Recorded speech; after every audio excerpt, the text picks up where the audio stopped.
Subscribe now and press the bell icon. Never miss an update. एक समय एक सिमली नाम की लड़की थी और वो किसी गुरु से उपदेशी थी। आस्था भगवान में गणी थी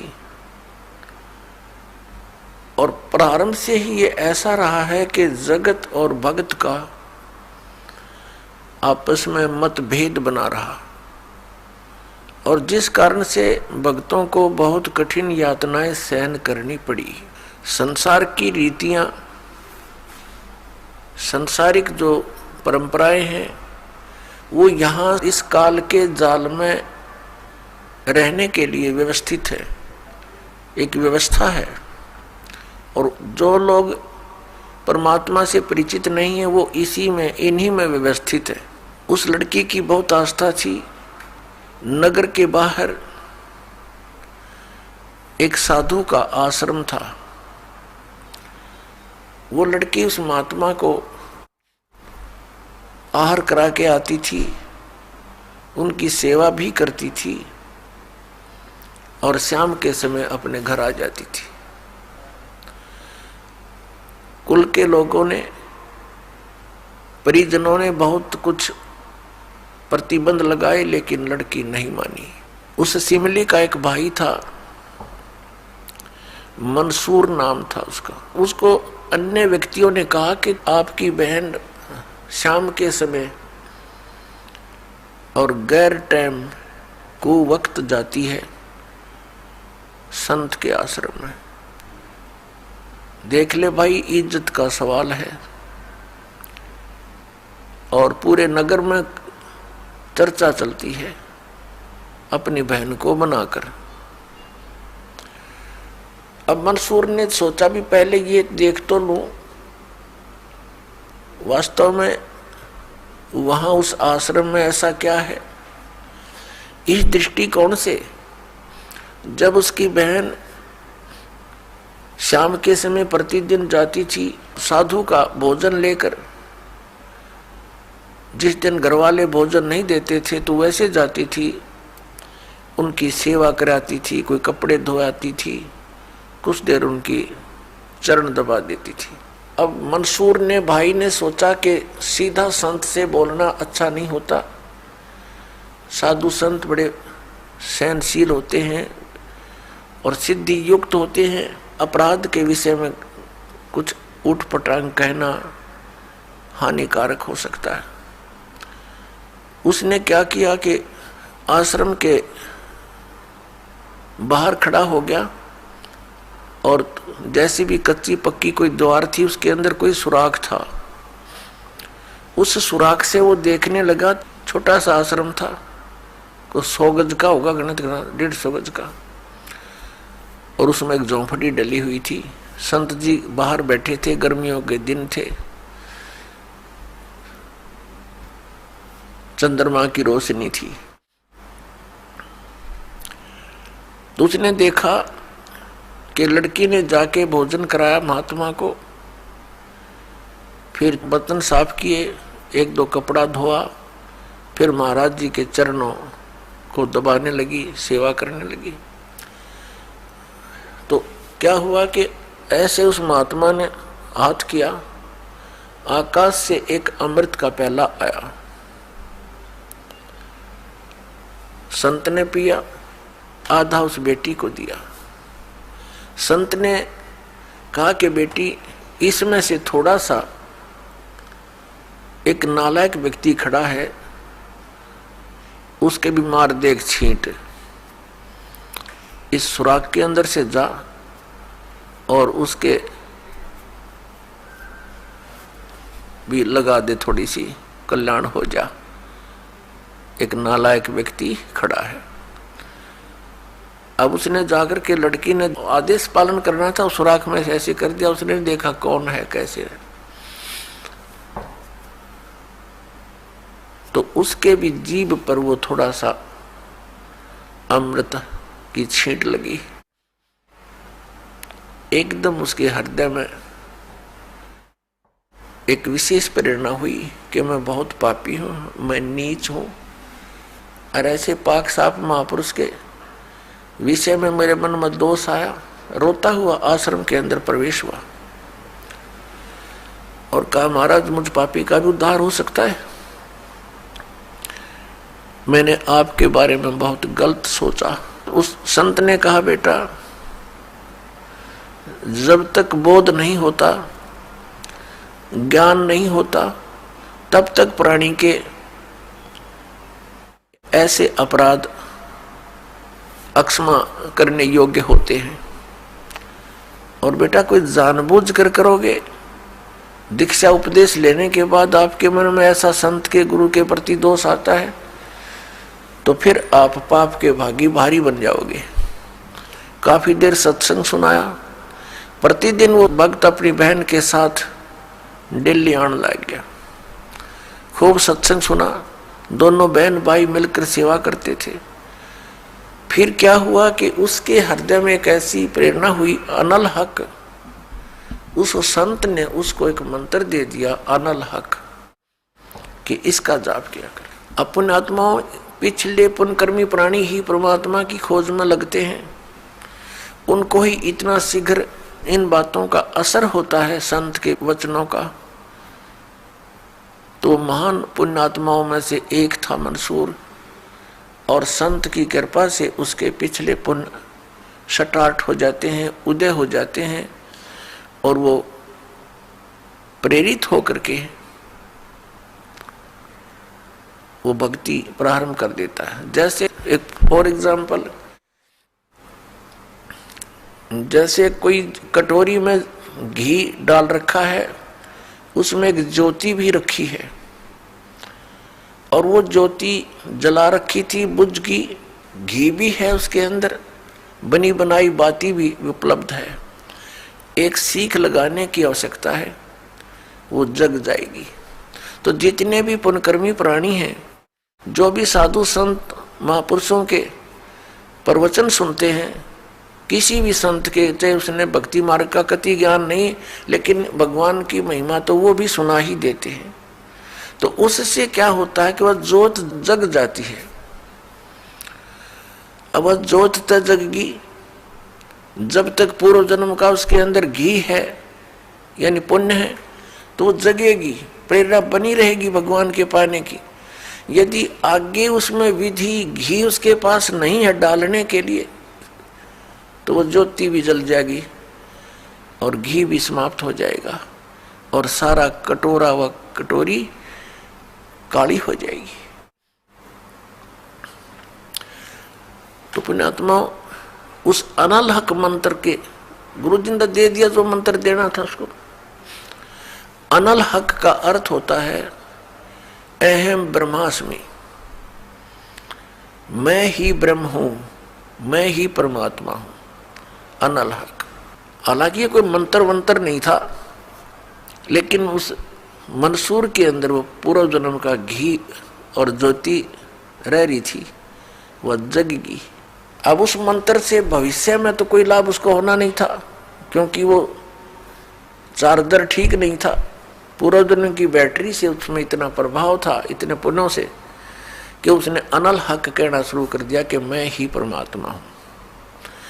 अब भोली आत्माओं पुण्यात्माओं को जैसा भी गुरु ज्ञान देता है, वो तो दृढ़ होते हैं। गुरु जी ने 2 दूना 6 कह दिया तो वो 6 ही बोलते रहेंगे। घर वाला कहेगा, कोई उसको बताना चाहेगा, वो नहीं मानेगा, कहता नहीं मेरे गुरु जी ने ऐसे ही बोला। तो अबोध बच्चे ऐसे ही होते हैं। इस बात का ज्ञान पूरे मुसलमान धर्म में हुआ, क्योंकि वो मुसलमान धर्म से संबंधित था, और मुसलमान धर्म ये मानता है कि जीव ब्रह्म नहीं हो सकता। वैसे तो जीव ब्रह्म हो ही नहीं सकता, ये तो अंडरस्टूड है। जीव तो ब्रह्म है ही नहीं, ब्रह्म अलग है, जीव अलग है। ब्रह्म मीन भगवान, जो जीव का भी उत्पत्ति करता है। लेकिन मुसलमान धर्म ये मानते हैं कि पृथ्वी पर परमात्मा नहीं आ सकता। वह तो 7वें आसमान में रहता है, 7वें स्वर्ग में। और कोई ये कहता है कि पृथ्वी पर परमात्मा है, वो दंड का अधिकारी है, वो भ्रमित कर रहा है, मुसलमान धर्म के विधान को बिगाड़ रहा है। इस कारण से मंसूर को बहुत बार समझाया, राजा तक बात गई, बहुत कुछ कहा लेकिन नहीं माना, अनल हक करता रहा। उसको कहा कि तू ऐसा मत बोल। अब साधु को तो कोई बोल नहीं सके था कि वो क्या मंत्र दे रहा है, लेकिन पब्लिक के अंदर जब बात आ जाती है तो वो अपना पूरा जोर शोर से विरोध करते हैं। अब क्या हुआ कि वो नहीं माना तो उसको चौराहे पर खड़ा कर दिया, बांध दिया उसको चौराहे पर। और फिर क्या कहा कि या तो तू अनल हक कहना छोड़ दे, नहीं तो तेरे पत्थर मारेंगे। उसने फिर कहा अनल हक, क्योंकि वो तो मदमस्त हो गया था, अलमस्त हो गया था। ऐसी सतीथि पूर्वजनों के पुण्यों से होती है, और भविष्य की भक्ति नहीं होती है तो वो नष्ट हो जाता है उस जीवन ऐसी पुण्य आत्मा का। तो उसको सजा दी गई कि पूरे नगर के व्यक्ति इसको पत्थर मार मार के इसका वध करेंगे। ऐसी सजा दें ताकि और भी कोई ऐसी हिम्मत ना करे।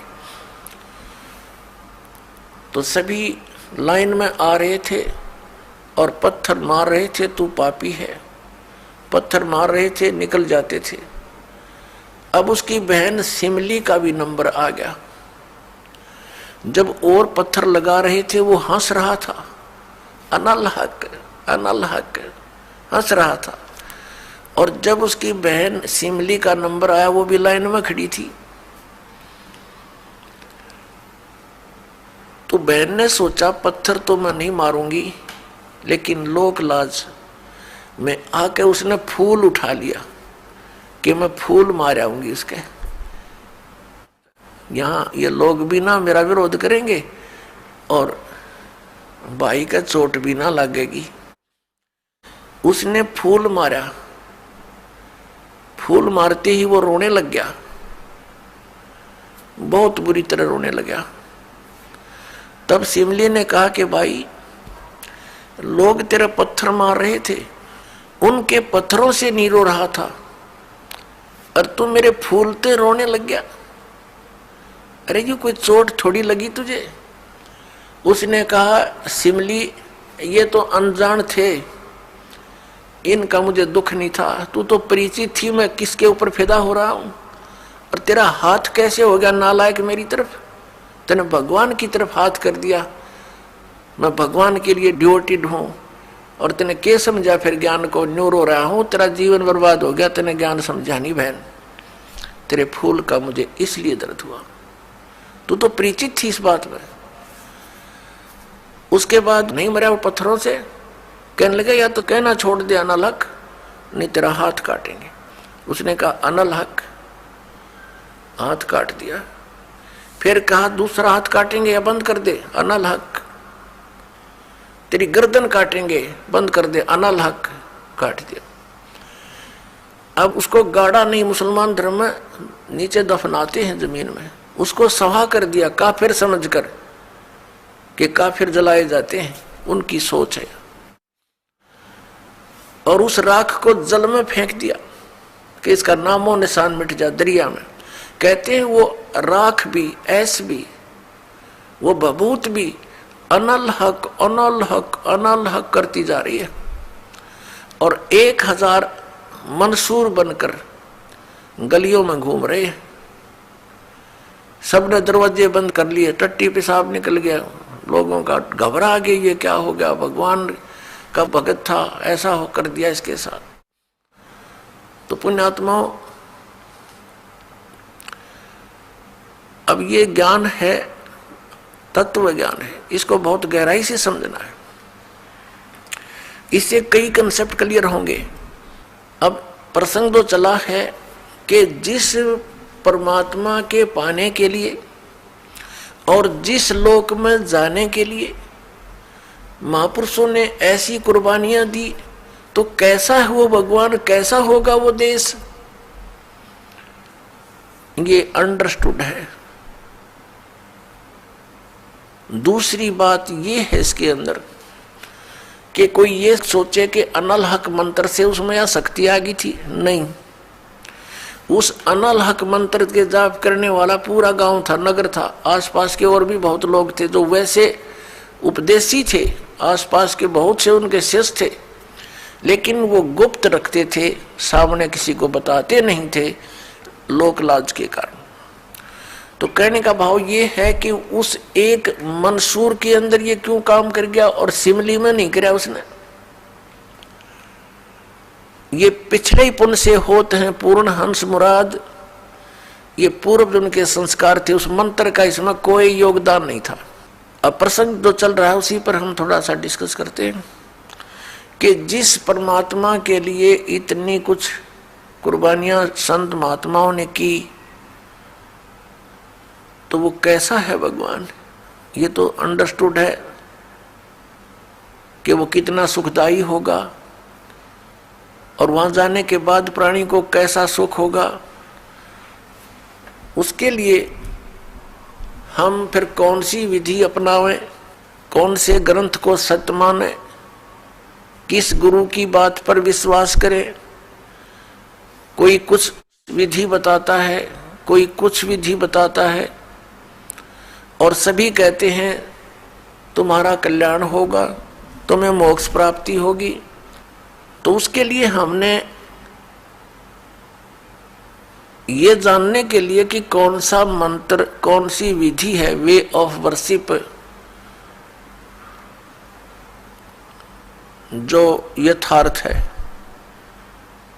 अब जो भी संत कोई मंत्र देता है तो उसके उपासक उसको यही मान लेते हैं कि यही सही है।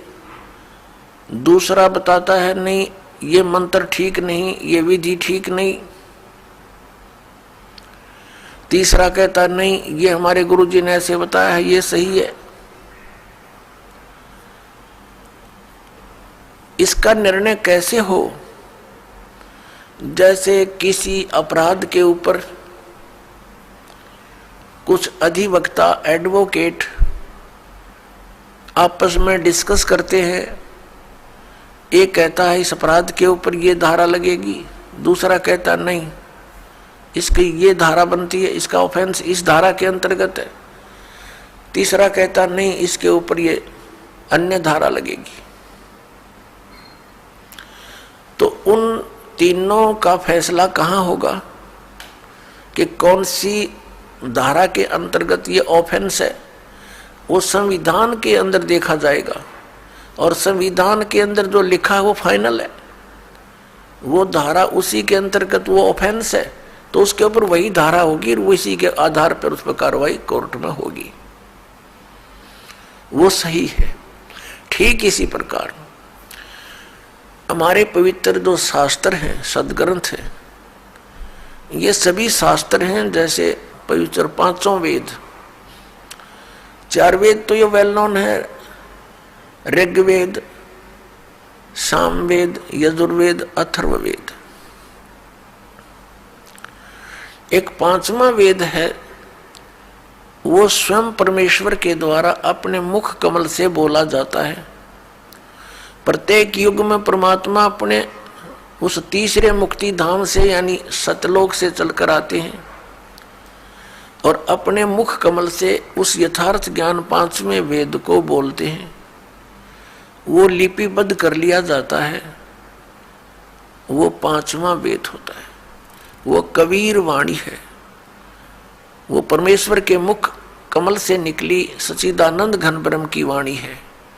गीता जी अध्याय नंबर 4 के श्लोक नंबर 32 में गीता ज्ञानदाता कहता है कि अर्जुन, जो विधि साधनाएं आपने गीता अध्याय नंबर 25 के श्लोक 31 तक सुनी, कोई कैसी साधना करता है, कोई हठ योग करता है, कोई स्वाध्याय ही करता रहता है, कोई अन्य देवताओं की पूजा करता है, कोई कठिन घोर तप करता है, कोई अहिंसावादी है जैसे मुख पर पट्टी बांध कर नंगे पैरों घूमना, कोई केवल योग अभ्यास हठ योग करके समाधिस्थ होने की चेष्टा करता है, कोई प्राण अपान की क्रियाएं करता रहता है, कोई श्वासों को बाहर निकलते अंदर जाते देखता रहता है।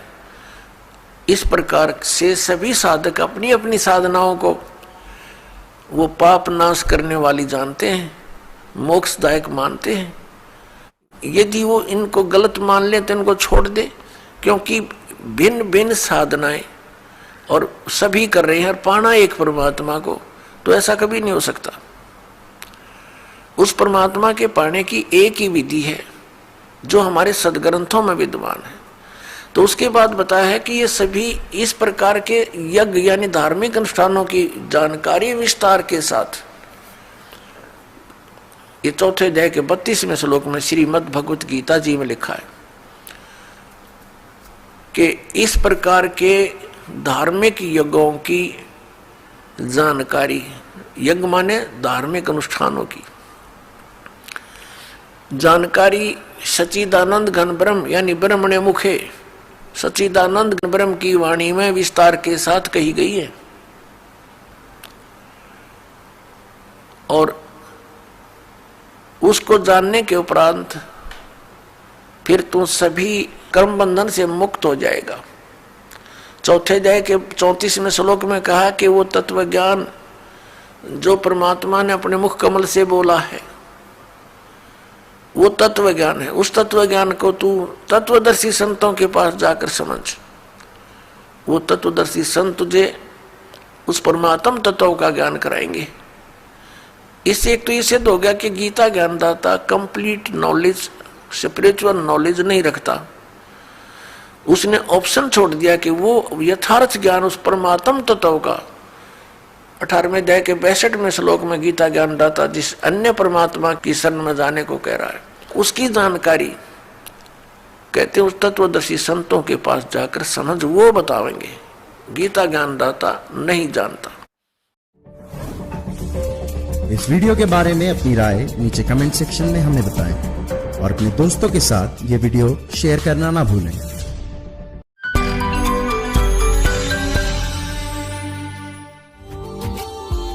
Subscribe now and press the bell icon. Never miss an update.